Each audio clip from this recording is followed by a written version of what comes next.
નમસ્કાર વિદ્યાર્થી મિત્રો, ધોરણ 12 અર્થશાસ્ત્ર વિષયમાં પ્રકરણ 5 ગરીબી, જેમાં આજે આપણે પ્રશ્ન 10 ભારત સરકારે ગરીબી ઘટાડવા માટે અમલમાં મૂકેલા રોજગારલક્ષી કાર્યક્રમોની ચર્ચા કરો.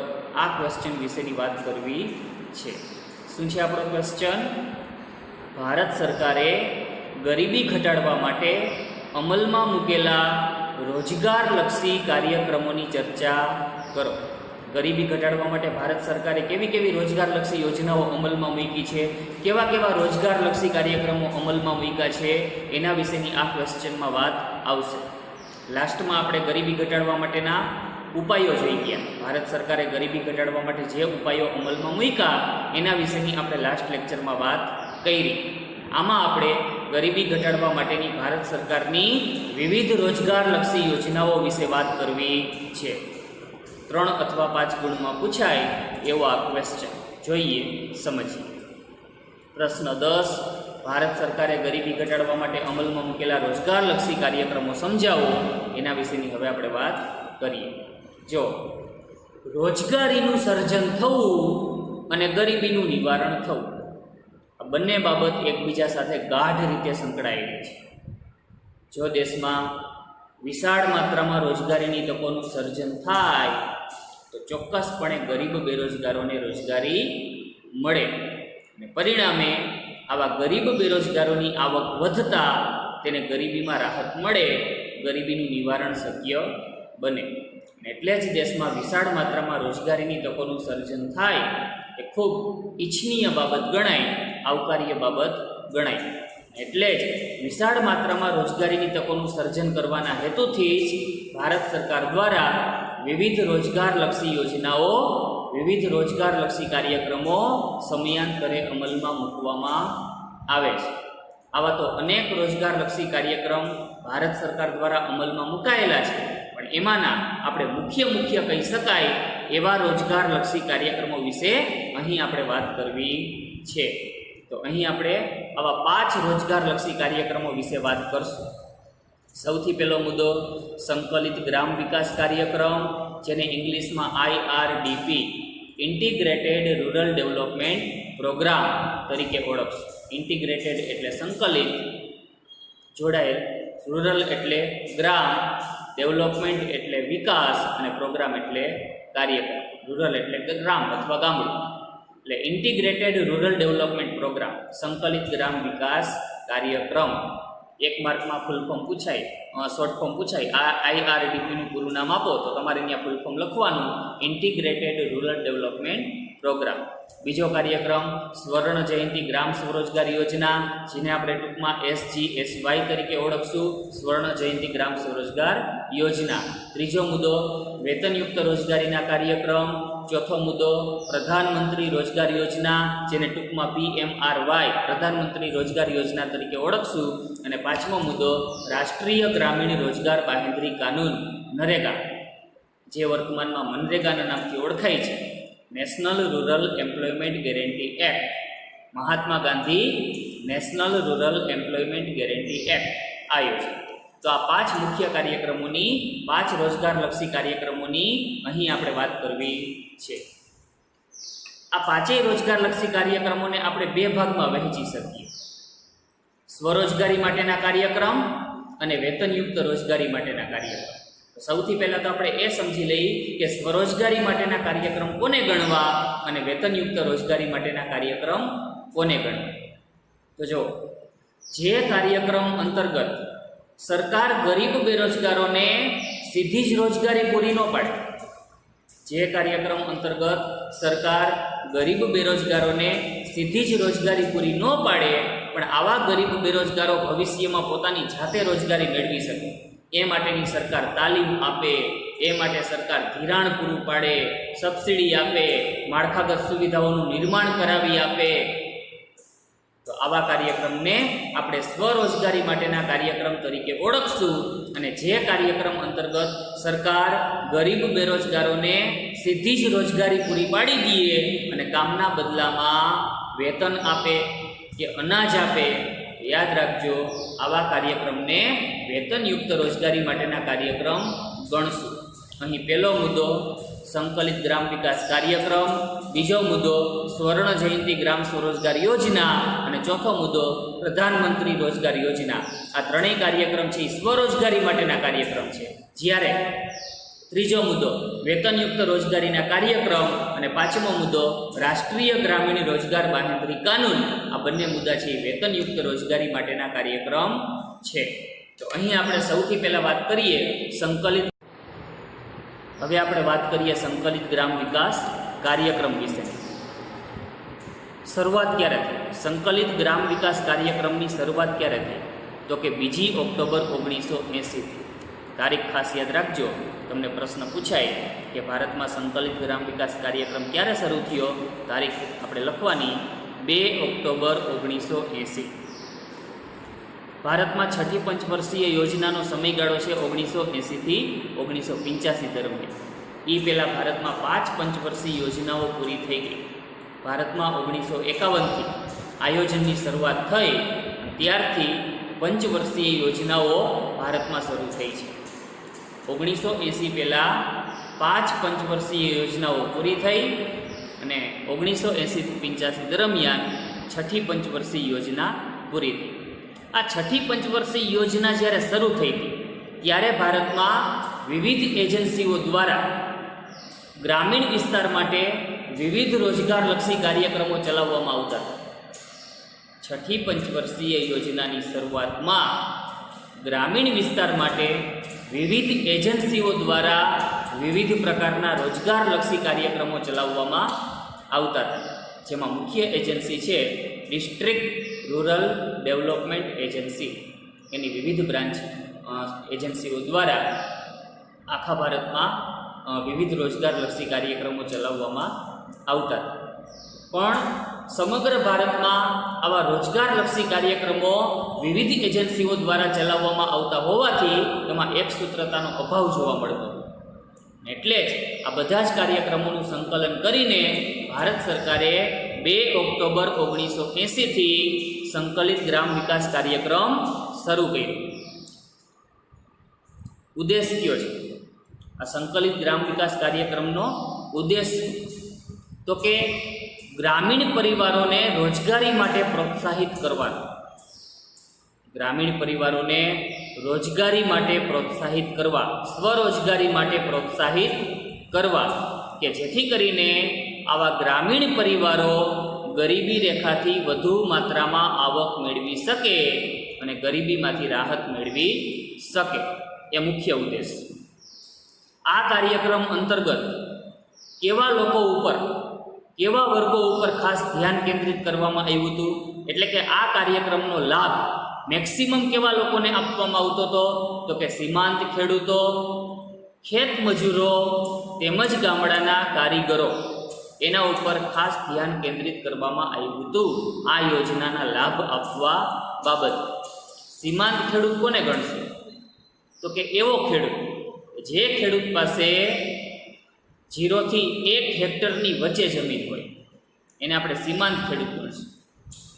જે ખેડૂત પાસે 1 થી 4 હેક્ટરની વચ્ચે જમીન હોય એ નાનો ખેડૂત, અને જે ખેડૂત પાસે 4 થી 10 હેક્ટરની વચ્ચે જમીન હોય એ મધ્યમ ખેડૂત, અને જે ખેડૂત પાસે 10 હેક્ટરથી પણ વધારે જમીન હોય એ મોટો ખેડૂત. સીમાંત ખેડૂત એટલે એવા ખેડૂતો જેની પાસે ખેતીલાયક જમીન 0 થી 1 હેક્ટરની વચ્ચે હોય. તેમજ ખેત મજૂર, જે ખેતરમાં મજૂરી કરીને રોજગારી મેળવતા હોય, તેમજ ગામડાના વિવિધ કારીગરો. આવા વર્ગ ઉપર ખાસ ધ્યાન કેન્દ્રિત કરવામાં આવ્યું હતું.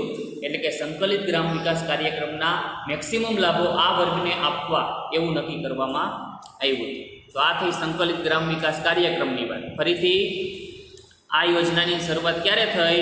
2 ઓક્ટોબર 1980 થી. શું છે મુખ્ય ઉદ્દેશ? તો કે ગ્રામીણ પરિવારોને સ્વરોજગારી માટે પ્રોત્સાહન પૂરા પાડવા, કે જેથી કરીને આવા ગ્રામીણ પરિવારો ગરીબી રેખાથી વધારે આવક મેળવી શકે અને ગરીબીની સ્થિતિમાંથી રાહત મેળવી શકે. એવા વર્ગો ઉપર ખાસ ધ્યાન કેન્દ્રિત કરવામાં આવ્યું હતું? તો કે સીમાંત ખેડૂતો, ખેત મજૂરો અને ગામડાના કારીગરો.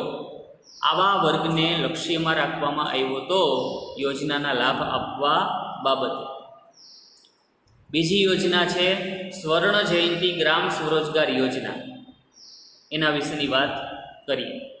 જો આ યોજના ભારતમાં 1 એપ્રિલ 1999થી શરૂ થઈ. સ્વર્ણ જયંતિ ગ્રામ સ્વરોજગાર યોજના ભારતમાં ક્યારે શરૂ થઈ? 1 એપ્રિલ 1999થી. આ યોજના શરૂ થઈ ત્યારે અગાઉના 6 રોજગારલક્ષી કાર્યક્રમોનો આ યોજનામાં સમાવેશ કરવામાં આવ્યો. 1 એપ્રિલ 1999 પહેલાં મુખ્ય 6 રોજગારલક્ષી કાર્યક્રમો આ પ્રમાણે અમલમાં હતા. IRDP, TRYSEM, DWCRA, MWS, SITRA અને GKY. આ 6 કાર્યક્રમોનો સમાવેશ કરીને 1 એપ્રિલ 1999થી સ્વર્ણ જયંતિ ગ્રામ સ્વરોજગાર યોજના ભારત સરકાર દ્વારા શરૂ કરવામાં આવી છે. IRDP એટલે બધાને ફૂલ ફોર્મ ખબર છે, ઇન્ટિગ્રેટેડ રૂરલ ડેવલપમેન્ટ પ્રોગ્રામ, સંકલિત ગ્રામ વિકાસ કાર્યક્રમ. TRYSEM, TRYSEM એટલે શું?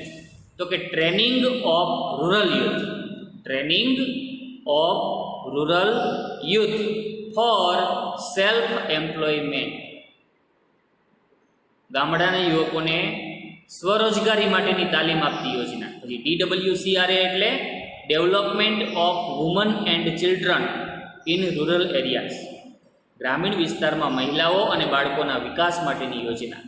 ત્યાર પછી MWS millennium well scheme, 10 lakh કુવા યોજના. પછી SITRA supply of improved tools kits to rural artisans, એટલે કે ગ્રામીણ વિસ્તારના કારીગરોને ઉત્પાદન માટેના સાધનોની કીટનો જથ્થો પૂરો પાડવાની યોજના. અદ્યતન ઉત્પાદનના સાધનોની કીટનો જથ્થો પૂરો પાડવાની યોજના એટલે SITRA, કે જેમાં જુદા જુદા કામ માટે ઉત્પાદન માટેની સાધનોની કીટ ગ્રામીણ કારીગરોને આપવામાં આવતી હતી. સુથારી કામ માટે સુથારી કામ માટેની કીટ, લુહારી કામ માટે એ મુજબની કીટ, આવા સાધનોની કીટ કારીગરોને અપાતી. અને GKY ગંગા કલ્યાણ યોજના, જે સિંચાઈ માટેની યોજના છે, જેમાં સિંચાઈ માટે ખેડૂતોને આર્થિક સહાય પૂરી પાડવામાં આવતી. તો 1 એપ્રિલ 1999થી આ સ્વર્ણ જયંતિ ગ્રામ રોજગાર યોજના શરૂ કરવામાં આવી, જેમાં અગાઉના 6 કાર્યક્રમોનો સમાવેશ કરવામાં આવ્યો. IRDP, TRYSEM, DWCRA, MWS, SITRA અને GKY. અચ્છા, એ 6ના ફૂલ ફોર્મ આપણે લાસ્ટમાં જોશું. 2 માર્કમાં એવો ક્વેશ્ચન પૂછાય છે કે સ્વર્ણ જયંતિ ગ્રામ રોજગાર યોજનામાં કઈ 6 યોજનાઓનું વિલીનીકરણ થયું હતું, તો આપણે 6ના નામ લખવા પડશે. એટલે એના ફૂલ ફોર્મ આપણે લાસ્ટમાં જોશું.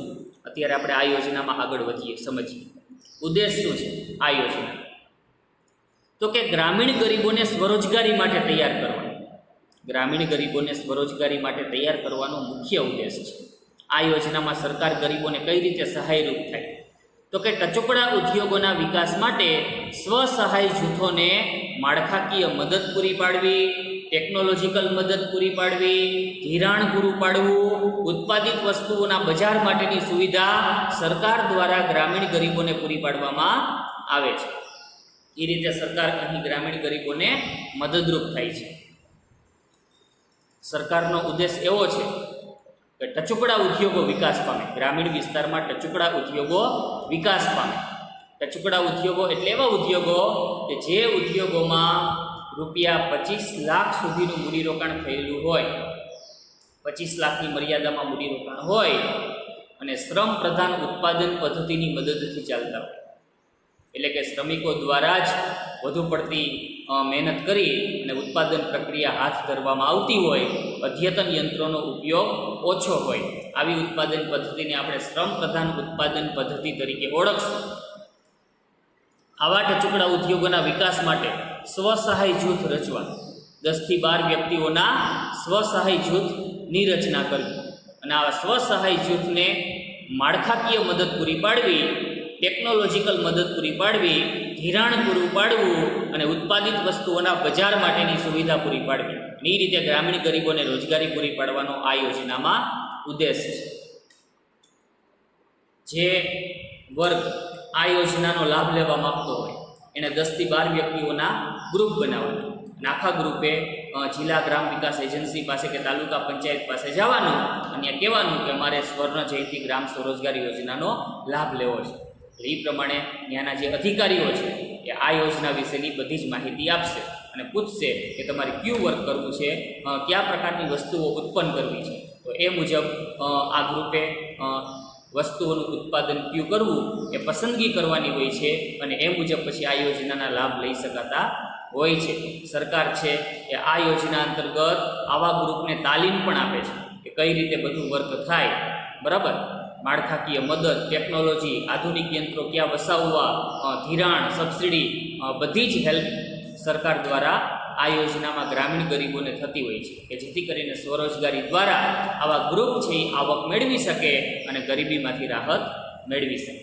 ત્યાર પછીની ત્રીજી યોજના છે વેતનયુક્ત રોજગારી માટેના કાર્યક્રમ. બધાને ખ્યાલ છે. હવે આપણે ત્રીજો મુદ્દો વેતનયુક્ત રોજગારીના કાર્યક્રમ એના વિશેની વાત કરીએ.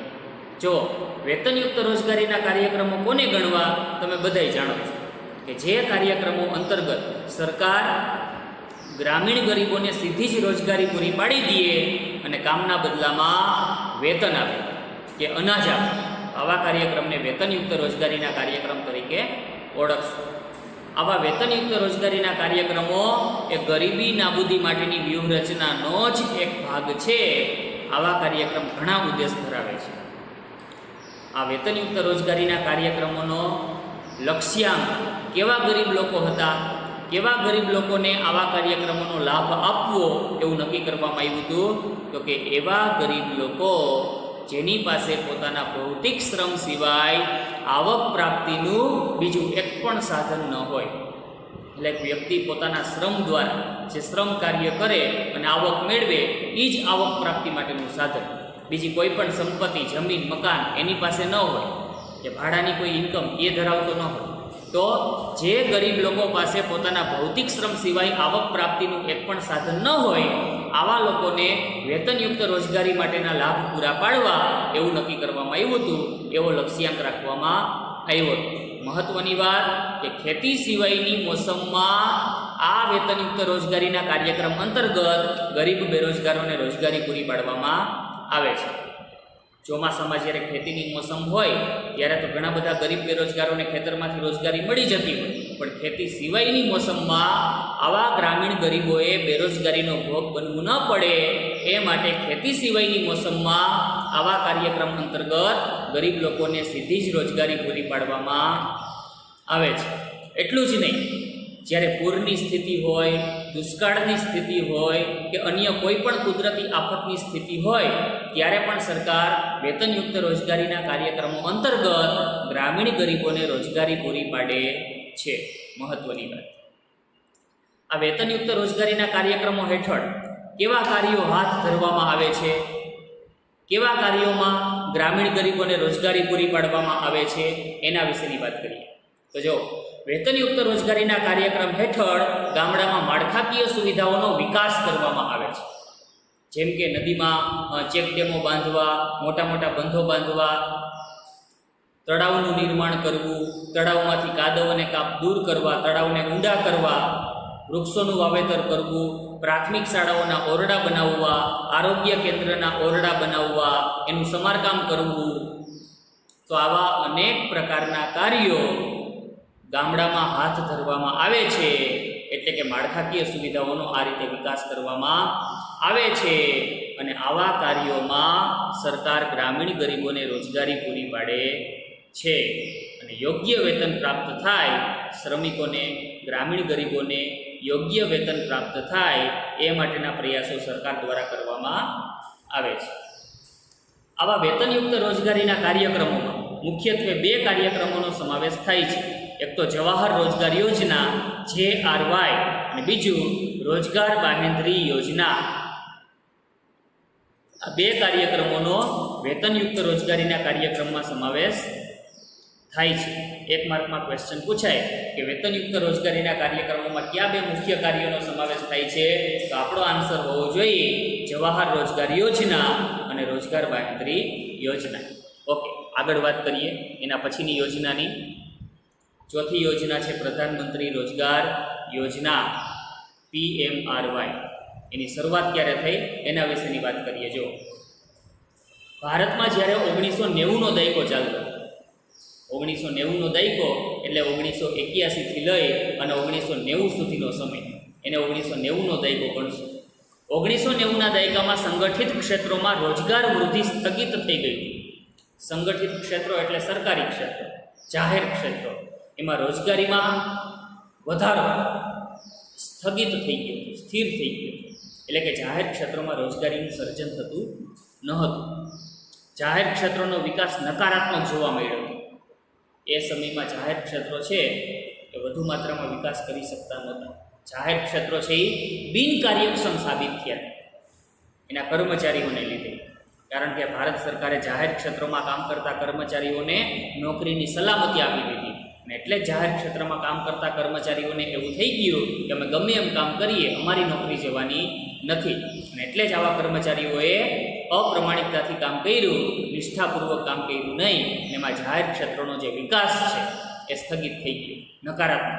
જાહેર ક્ષેત્રો છે એ ખોટમાં ગયા, અને એટલે જાહેર ક્ષેત્રોમાં રોજગાર વૃદ્ધિ સ્થગિત થઈ ગઈ. 1990ના દાયકાની વાત છે. અને બીજી બાજુ બેરોજગારીનો દર એ સમયમાં ખૂબ ઝડપથી વધતો જતો હતો.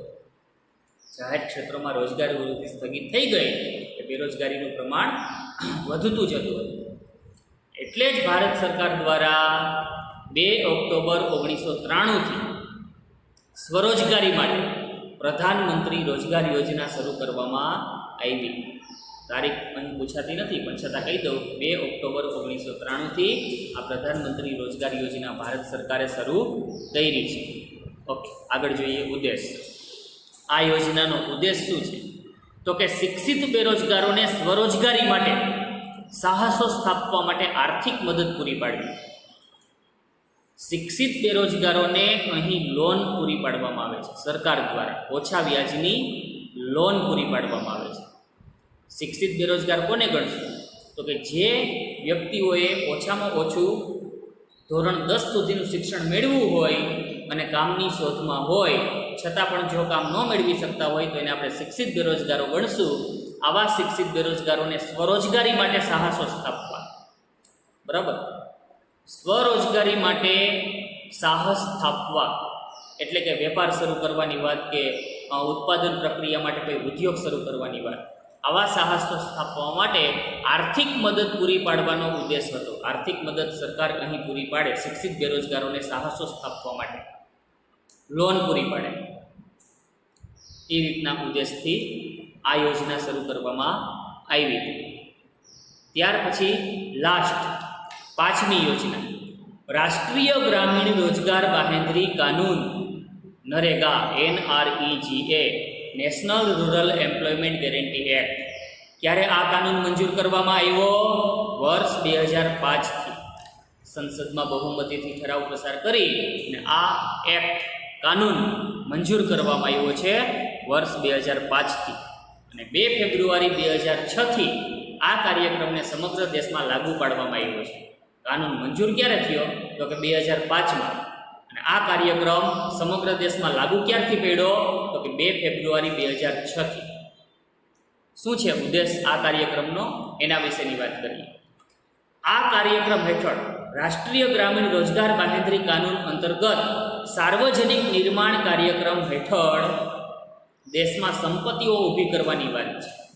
સાર્વજનિક નિર્માણ કાર્યક્રમ હેઠળ દેશમાં ગ્રામીણ વિસ્તારમાં, શહેરી વિસ્તારમાં વિવિધ સંપત્તિઓ ઊભી કરવાની વાત છે, માળખાગત સુવિધાઓ ઊભી કરવાની વાત છે. હમણાં જ આપણે વાત કરી એ મુજબ કે પ્રાથમિક શાળાઓ બનાવવી, આરોગ્ય કેન્દ્રોના નિર્માણ કરવા, તળાવમાંથી કાદવ કાપ દૂર કરવા, નવા તળાવનું નિર્માણ કરવું, વૃક્ષોનું વાવેતર કરવું, આવા તો અનેક સાર્વજનિક નિર્માણ કાર્યો આ યોજના અંતર્ગત હાથ ધરવામાં આવે છે.